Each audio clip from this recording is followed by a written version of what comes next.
पपीता खेती करने से पहले अगर इन 5 बातों का ध्यान रख लिया तो आपको कभी भी नुकसान नहीं होगा और आपके सफल होने के चांसेस ज़्यादा होंगे। चलिए शुरुआत से समझते हैं। पपीता खेती करने से पहले इन 5-6 बातों का ध्यान रख लें ताकि मुझे जो नुकसान हुआ है वो आपको ना होवे। इसी कारण मैं ये वीडियो बना रहा हूँ। मैंने करीबन 1000 पौधे लगाए थे, उसमें से 100 पौधे भी नहीं बचे। चलिए, इस वीडियो को बनाने का मकसद मेरा कोई व्यूज़ पाने का नहीं है, कोई सब्सक्राइबर पाने का नहीं है, सिर्फ आपको सही बात बताने का है। पहला, नर्सरी वालों की बातों में ना आए। दूसरा, अपने खेत की मिट्टी की जांच कराएं। मिट्टी अगर क्षारीय हो तो ना करें। पानी की जांच कराएं, पानी अगर क्षारीय हो तो ना कराएं। और मिट्टी आपकी अगर रेतीली हो तो भी पपीता खेती करना अवॉइड करें। और अगर आपके पास एक बार अगर आप शुरुआत करना चाहते हैं तो छोटे स्तर पर करें। हमारे जैसे जोश में आकर 1000 पौधे ना बोएं, इससे आपको भारी नुकसान हो सकता है। हमें करीबन 40 से 50 हज़ार का नुकसान हो गया है। आप छोटे स्तर से करें पर जैविक करें। जैविक में नुकसान कम, फ़ायदा कम है पर नुकसान भी ज़्यादा नहीं है।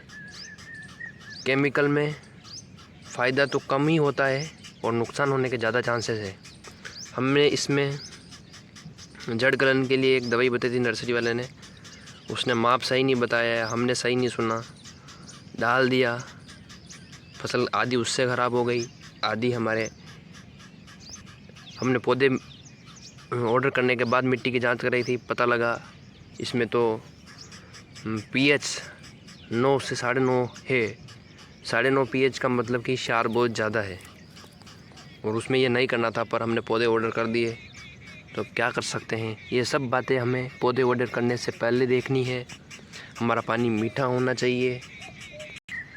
ऐसा नहीं है कि सभी पौधे नहीं चले हैं, अक्सर पौधे, परंतु जहाँ मिट्टी अच्छी है वहीं पौधे चले हैं। पर 1000 पौधों में से 100 पौधे चले, क्या फ़ायदा। अब इस सारे खेत में बीच बीच में मक्का बो रखी है, पर सारे खेत में हल चलेगा। अब आप खेती करें, मैं ये नहीं बोल रहा नहीं करें। सबसे पहले मिट्टी की जांच कराएं। पौधे ऑर्डर करने से पहले मैंने जो भी बातें बताई वो ध्यान रखें। खेती करें, छोटे स्तर से करें, 50 पौधे लगाएं, फिर 500 पे जाएं। धन्यवाद। 2 अंतिम बातें रह गई थी कि समय क्या रखें। तो समय का ऐसा है, हमारे समय तो हमने सही बोया था पर गलतियाँ दूसरी हो गई, इसलिए ये सफल नहीं हो पाई। समय आपका फरवरी मार्च गर्मियों के लिए, सर्दियों के लिए अक्टूबर और बरसात के लिए जुलाई। हाँ, बाकी आपको खरपतवार दिख रही होगी, हमने ये लूक को बचाने के लिए रखी थी, पर अब पौधे ही नहीं रहे तो अब खरपतवार को साफ करके भी क्या फ़ायदा। बाकी 100 पौधे करीबन ऐसे रहे होंगे, हमें इनको बचाने का इरादा है। अगर ये बचे रह गए तो खर्चा निकल जाएगा।